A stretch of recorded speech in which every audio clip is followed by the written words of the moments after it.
오늘 새벽 기도의 본문 사무엘하 15장 13절부터의 말씀은 이렇게 시작합니다. 전령이 다윗에게 와서 말하되 이스라엘의 인심이 다 압살롬에게로 돌아갔나이다 한지라. 다윗이 예루살렘에 함께 있는 모든 신하들에게 이르되 일어나 도망하자. 압살롬이 계속 사람들의 마음을 훔치고 그리고 이제 헤브론으로 내려가서 주께 제사를 드린다는 그 핑계로 사람들을 결집한 이제 그 반란이 일어나는 거죠. 그 소식을 전령에게 이르자 25년간 이스라엘을 통치했던 이 다윗의 이 왕정이 하루아침에 무너지는 겁니다. 지금 눈에 보이는 다윗의 이 통치가 무너지고 있지만 사실은 이미 4년 전에 무너진 거죠. 보이지 않는 그의 권위, 하나님이 주신 권세가 모두 사라진 뒤에 이제 육의 역사가 4년 뒤에 눈에 벌어지는 겁니다. 항상 영의 일이 이루어진 다음에 그 다음에 육의 일이 벌어지는 거죠. 무너질 때는 그렇게 무너지고 세움을 받을 때는 영이 먼저 세워지고 그 다음에 육이 세워지는 겁니다. 우리 가운데 보이지 않는 성전이, 보이지 않는 예배가 먼저 세워져야 그 다음에 보이는 예배와 보이는 교회가 세워지는 거죠. 이미 이 통치가 무너진 뒤에 무너질 때는 한순간에 이렇게 무너지죠. 모든 악한 결실은 한때, 두때, 반때로 무너지는 거죠. 무너지기 직전이 제일 화려하고 커 보이는 겁니다. 아마 권력자들을 보면 아실 거예요. 권력의 힘이 제일 세 보일 때가 무너지기 직전인 거죠. 이렇게 한순간에 다윗의 통치가 무너지는 것을 보게 됩니다. 다윗이 이미 하나님께 의지하고 하나님으로부터 오는 담대함을 잃어버린 거죠. 그래서 자기 자식인데 전령이 와서 압살롬에게 인심이 넘어갔다라고 이야기를 하자 제일 먼저 나온 반응은 도망하자는 것이었습니다. 주님께 나아가고 주님께 그 뜻을 물어보는 것이 아니라 일단 살기 위해 도망하는 거죠. 이미 그의 마음 가운데서는 생명이 사그라들고 그리고 생존의식에 붙들린 자가 되었다 하는 것을 보여주고 있습니다. 신앙이라는 것은 생명을 사는 거죠. 생명을 잃어버리는 자는 죽음을 사는 것입니다. 그래서 죽음을 사는 자들, 육신은 다 살아있는 것 같지만 우리의 영이 생명입니다. 그것이 성경이 증거하는 목숨이죠. 성경이 증거하는 목숨은 그냥 우리가 살아서 생존해서 숨쉬고 먹는 것, 이건 짐승들도 다 그렇게 하죠. 그런데 주의 영을 받아서 그 영으로 사는 우리들, 그 영이 주의 말씀을 먹지 않을 때에는 그것이 죽는다고 주님이 말씀하고 계시는 거죠. 살아서 나의 음성을 듣는 자들은 영원히 죽지 않을 것이다 라고 하시는 주님의 말씀, 살아있는 자들에게 하시는 말씀이잖아요. 다시 살아 영원히 죽지 않는 그 말씀의 비밀은 바로 영에 있는 거죠. 그런데 영이 죽은 자들은 그냥 죽음을 사는 거고 삶이 떠내려 가는 거죠. 이 다윗의 모습, 하나님께 붙들려서 그 생명을 살던 자가 주님의 말씀을 잃어버리고 주님을 잃어버리니까 이제는 자식의 도발 앞에 두려움에 떠는 생존의 사람이 되어 있다는 겁니다. 주님과 함께하기 위해서 생존을 넘어가야 하지만 그 생명을 붙드는 자들이 절대 생명을 놓쳐서는 안 되는 거죠. 이 생명을 붙드는 우리 모두가 되기를 예수 그리스도 이름으로 축원합니다. 그 두려움에 사로잡힌 다윗이 도망하자. 그렇지 않으면 우리 중 한 사람도 압살롬에게서 피하지 못하리라. 빨리 가자. 두렵건대 그가 우리를 급히 따라와 우리를 해하고 칼날로 성읍을 칠까 하노라. 도망하자, 두렵건대. 생존의 이 두 가지 키죠. 두렵고 도망하는 겁니다. 삶의 현실을 마주하지 않고 주님의 이름으로 삶의 도전과 마주하면 늘 승리하게 돼 있죠. 이것이 영의 섭리입니다. 생명의 비밀이죠.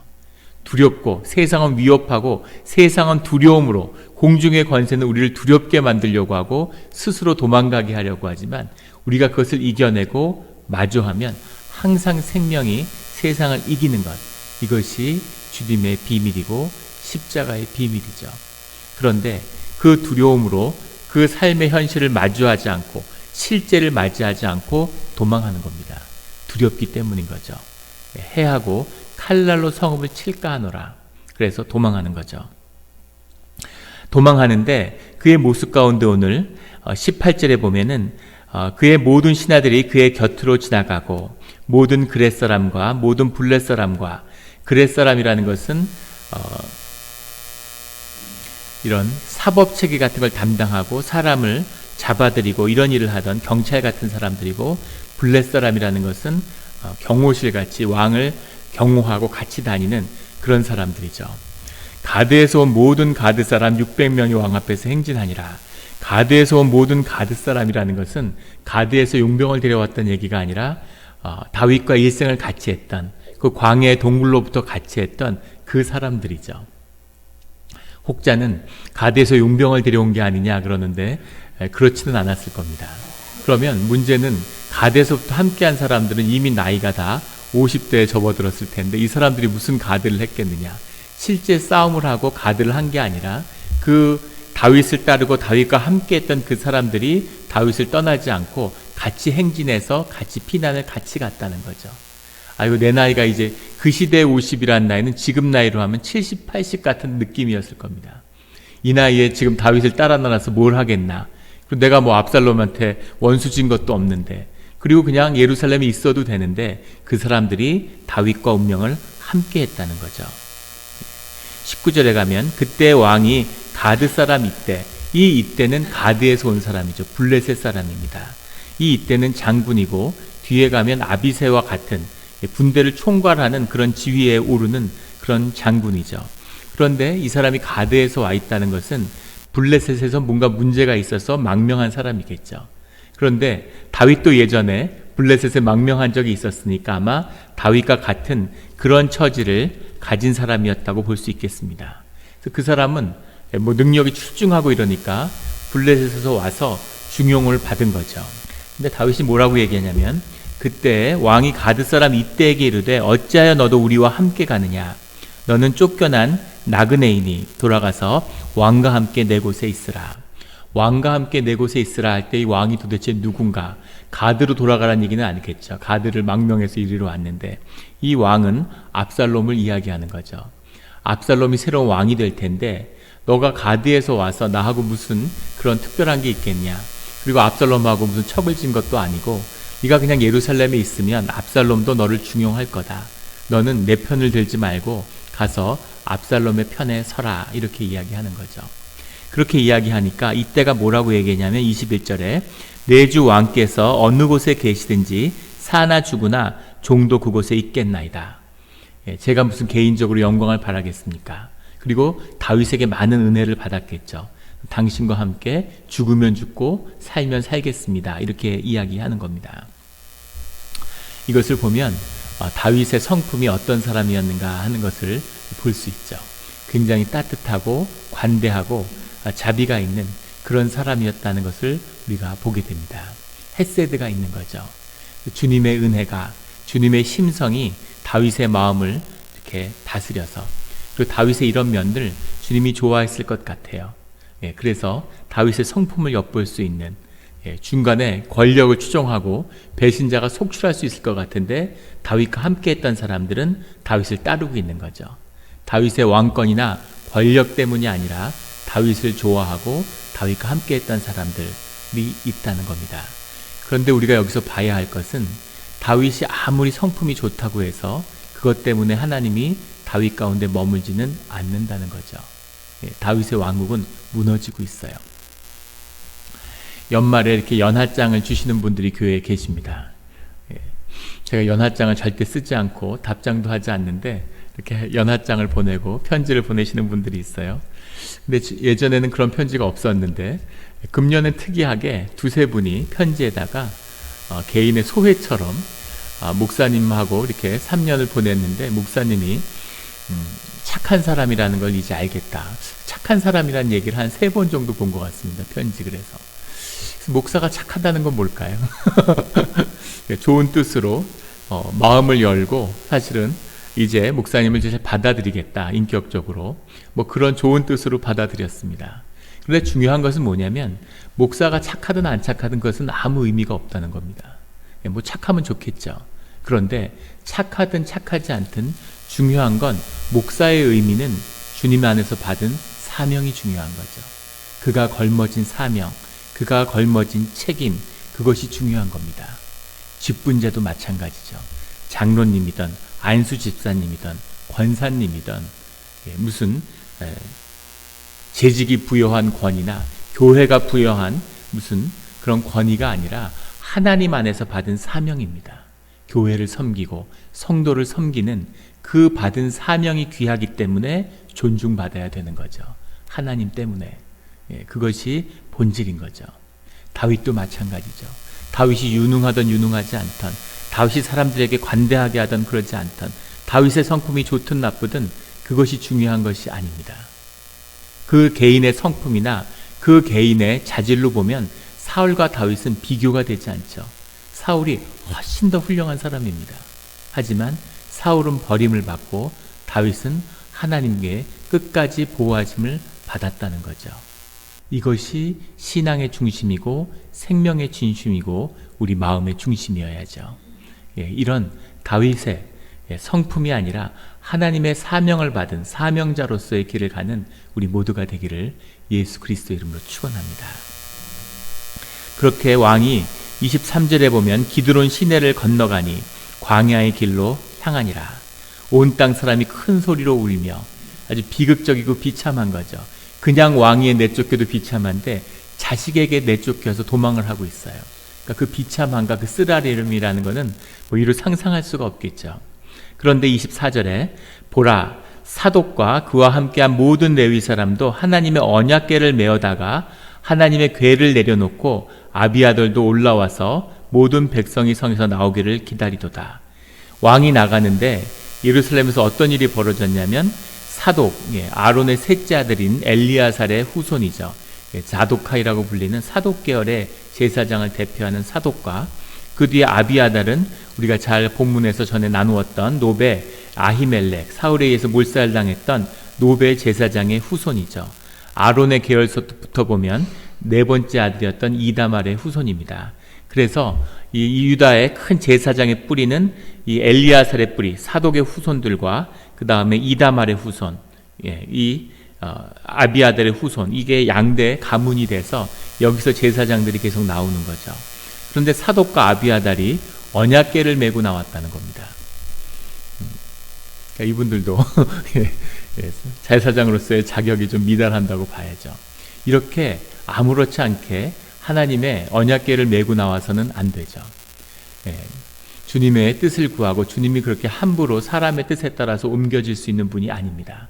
언약궤를 들고 나오면 언약궤는 더 이상 언약궤가 아닌 거죠. 이거를 갖고 나오려고 그러는데 왜 가지고 나오려고 했을까요? 다윗이 하나님을 존중하고 그래도 하나님의 사람이라는 믿음이 있었겠죠. 거기에 비해서 이 압살롬은 그렛 땅에서 그람 땅에서 왔고 이방의 자식이고 그리고 전혀 제사장들과 제사를 존중하지 않는 그런 모습을 쭉 봐왔기 때문에 잘못하면 여기서 이 자신들의 제사장과 하나님을 경배하는 이 모든 것들이 흔들리고 무너질 수도 있겠구나 하는 두려움이 있었을 수도 있을 겁니다. 그리고 다윗에 대한 충성심, 다윗이 이대로 무너지지 않았으면 하는 마음도 있었겠죠. 그리고 이제 압살롬과 다윗이 갈등하고 정치적으로 대결할 수도 있을 텐데 언약궤의 힘을 빌리고 싶고 하나님을 모시고 가고 싶은 그런 마음도 있었겠죠. 어쨌든 이것을 가지고 나온다는 건 있을 수 없는 일입니다. 그런데 그 모든 상황 속에서 보인 다윗의 반응이에요. 다윗이 항상 죄를 짓고 어려움에 처하게 되는데 그 어려움의 끝에서는 항상 아주 중요한 모습을 보여준다는 겁니다. 오늘 그 모습을 하나 또 보여주는데 25절에 보면 하나님의 궤를 성읍으로 도로 메어가라. 만일 내가 여호와 앞에서 은혜를 입으면 도로 나를 인도하사 내게 그 궤와 그 계신대를 보이시리라. 이것은 하나님이 하시는 일이라는 거죠. 그래서 언약궤로 움직이면 안 되고 그것은 예루살렘에 있어야 된다. 망하면 내가 망하는 것이고 하나님이 살려주신다면 다시 내가 언약궤 앞에 나갈 수 있지 않겠느냐라고 이야기하는 거죠. 그리고 26절에 아주 중요한 고백을 하는데 그가 이와 같이 말씀하시기를, 주님이 말씀하신다는 거죠. 내가 너를 기뻐하지 아니한다 하시면, 주님이 다윗을 버렸다고 하시면 종이 있사오니 선히 여기시는 대로 내게 행하시옵소서 하리라. 오늘 가장 중요한 고백은 바로 이것입니다. 종이 여기 있사오니 선히 여기시는 대로 내게 행하시옵소서. 고난이 오고 죽을 위기에 처하고 이런 인생의 최악의 위기에 처했는데 그때 다윗이 마음의 가장 중심에서 나온 반응이에요. 주님은 침묵하고 계시는 거죠. 보이지 않는 성전이 무너지고 죄를 짓고 다윗이 무너져가고 있는데 하나님은 아무 말씀하지 않고 계시는 거죠. 하나님은 다윗의 중심을 보기를 원하시는 겁니다. 우리가 삶을 살면서 고난 가운데 있죠. 우리를 연단하고 성장시키기 위한 도전으로 주시는 것도 있지만 우리의 죄의 묶임과 멍해 때문에 사실은 겪지 않아도 될 고난과 어려움을 겪을 때도 있습니다. 그런데 그 어려움 가운데 우리를 더 어렵게 하는 것은, 크리스찬들을 더 어렵게 하는 것은 주님의 침묵이죠. 주님이 뭔가 말씀하셔야 되는데, 주님이 그 이유를 설명하셔야 되는데 주님은 아무 말씀 안 하고 계시는 겁니다. 그때 가장 중요한 것은 무엇이냐면 하나님이 우리의 중심을 구하시는 거죠. 이 고난과 이 죄의 멍해 가운데서 너는 누구냐 하는 것을 물으시는 겁니다. 그런데 이 다윗의 중요한 것은 다윗이 아주 큰 죄를 짓고 큰 어려움에 빠질 때마다 가장 중요한 순간에는 그의 중심이 주님을 향하게 된다는 거죠. 그것이 다윗을 회복시키고 다윗을 주님이 떠나지 않는 비밀입니다. 우리가 사사기부터 쭉 봐왔지만 하나님의 쓰임받은 사람이 한 번의 시험에서 구제받는 경우를 거의 보기 어렵죠. 그런데 다윗은 그 어려움을 넘어가고 이것이 주의 종된 자와 주의 자녀된 자의 차이입니다. 주님이 결코 다윗을 버리지 않고 징계를 통해서 되돌리겠다고 약속하셨죠. 그 약속이라는 것의 중심에는 그 약속이, 그 언약이 인격이고 그 약속이 마음의 중심이고 그 약속이 마음의 진실인 거죠. 그 약속을 주님이 붙들고 계시는데 다윗도 그 약속을 자기 중심 가운데 놓지 않고 있다는 겁니다. 그건 무슨 말이냐면 약속이 그 사람을 주장하고 만드는데 내가 그 약속을 지켜야지, 지키면 되지 약속이니까, 이거는 진실도 아니고 인격도 아닌 거죠.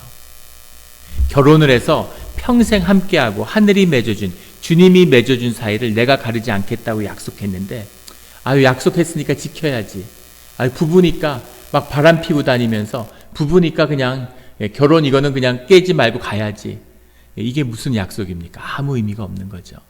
약속이라는 것은 마음의 중심이고 자원하는 심령이 돼야 되는 거죠. 주님이 우리를 구원하시겠다, 우리와 함께 하시겠다고 약속하셨는데 내가 이놈들하고 왜 약속을 했을까? 구원하겠다고 했으니까 해줘야지, 이게 무슨 의미가 있겠어요? 주님이 신실하신 것처럼 주님이 우리에게 그 신실함을 구하시는 거죠. 그것이 인격의 교제고 그것이 마음의 중심이고 그것이 자원하는 심령입니다. 그 약속의 표현이 우리의 예배인 거죠. 주일 성수해야 되니까 내가 권사인데, 내가 장로인데 교회 가야지, 아무 의미가 없는 거죠.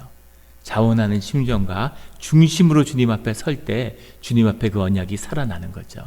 근데 다윗이 가장 중요한 순간에 주님을 높이고 주님을 인정하며 주의 뜻대로 살겠다고 하는 그 마음을 주님께 내어드렸다는 거죠.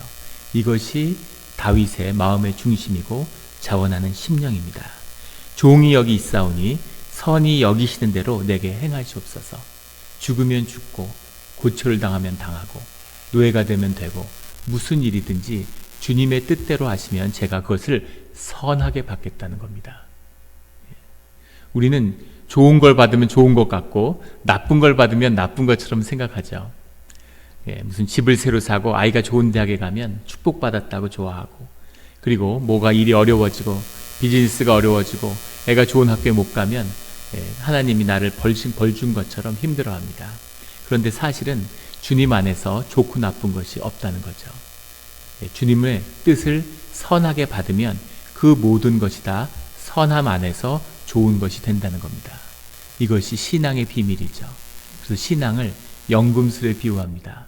어떤 돌을 들고 와도 다 황금으로 변하는, 이것이 주 앞에 서 있는 우리 신앙의 비밀이죠. 다윗은 그게 무엇인지를 보여줍니다. 다윗의 왕국이 거의 형해화돼서 이렇게 허무하게 무너질 것 같았는데 뒤에 압살롬의 난을 이겨낸 다음에는 그 다음에는 유다와 이스라엘의 완전한 통합이라는 그 전과는 비교할 수 없는 강화된 왕권을 선물로 받죠. 이것이 뒤에 다윗에게 일어나는 축복의 비밀이에요. 다윗의 비밀을 깊이 깨달아 주님과의 연합으로 삶의 모든 것을 선을 이루는 우리의 삶의 자리가 되기를 예수 그리스도 이름으로 축원합니다. 기도드리겠습니다. 하나님 아버지 감사합니다. 주님이 우리와 함께하여 주시며 우리를 축복하시는 이유는 오직 주님의 은혜와 긍휼과 사랑임을 알려주시니 감사합니다. 저희의 노력으로 우리가 주님의 뜻에 따라 살고자 열심히 노력하지만 저희 뜻으로 되지 않는다는 것을 이제는 잘 압니다. 주님, 불쌍히 여겨주시고 긍휼을 베풀어 주시옵소서. 주님의 은혜로 금식 18일째를 맞았습니다. 정말 하루도 할 수 없을 것 같았던 것이 여기까지 온 것도 다 주님의 은혜임을 감사드립니다. 주님, 오늘 하루도 주님께 올려드립니다. 마음을 다스리며 육을 쳐서 영이 살아나는 새로운 육신 가운데 새로운 영의 주님의 기름 부음이 함께하는 그 새 역사가 우리 영락 공동체 가운데 하나님이 열어주시는 것을 믿습니다. 주님의 인도하심과 주님의 뜻을 보았사오니 순종하고 주님의 뜻에 함께하는 그런 우리 모두가 되게 하여 주시옵소서. 알지 못하는 자들도 온틀의 모든 자들이 알지 못하나 주님이 이곳에 부어주신 그 축복의 생수를 먹고 마시며 기뻐하는 그 일을 보게 되는 줄 믿습니다. 감사드리며 예수 그리스도 이름으로 기도드렸습니다. 아멘.